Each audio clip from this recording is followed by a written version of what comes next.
दादांना श्रद्धांजली अर्पण करण्यासाठी या ठिकाणी उपस्थित झालेलो आहोत। संस्कृत मध्ये एक सुभाषित आहे, ना भेशिको ना संस्कार सिंहस्य क्रियते वने विक्रमार्जित सत्वस्य स्वयमेव मृगेंद्रता। जंगलामध्ये राहणारा जो सिंह असतो त्याला कुठलाच अभिषेक किंवा कुठलाही कार्यक्रम करायचं गरज नसते, तो मुळातच त्या जंगलाचा राजा असतो। दादा हे अगदी असंच व्यक्तिमत्व होतं।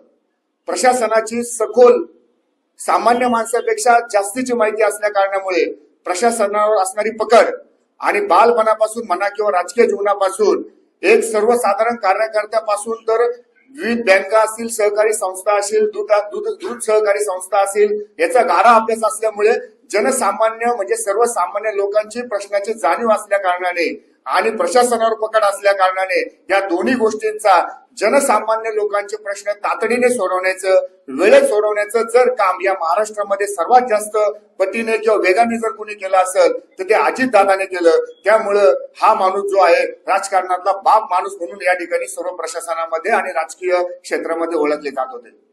ते गेल्याने या ठिकाणी तसं मी राष्ट्रवादीच्या विचारांचा विरोधक माणूस, पण मी दादांचा फॅन होतो। जी कार्यपद्धती होती त्या कार्यपद्धतीवर मी अतिशय या ठिकाणी प्रभावित व्हायचो। एकदा रमेश भाऊ मला त्यांना भेटायला घेऊन गेले। आम्ही नागपूरला गेलो होतो शिर्डीच्या प्रश्नासाठी।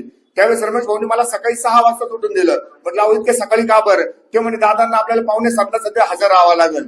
म्हणजे वेळेचा अचूकपणा नाही तर कायमच आपण बघतो प्रशासनामध्ये कार्यकर्त्यांना उद्या करू, परवा करू, नंतर बघू अशा प्रकारचे उत्तर दिले जातात। परंतु दादा तातडीने त्या अधिकाऱ्याला, त्या पीएला लगेच सांगायचं की हे काम लागलं पाहिजे, ते फोन लागेपर्यंत आणि शेवटच्या माणसाचं काम संपेपर्यंत आपल्या खुर्चीवरून न हलणारा हा नेता आज आपल्यातून गेला।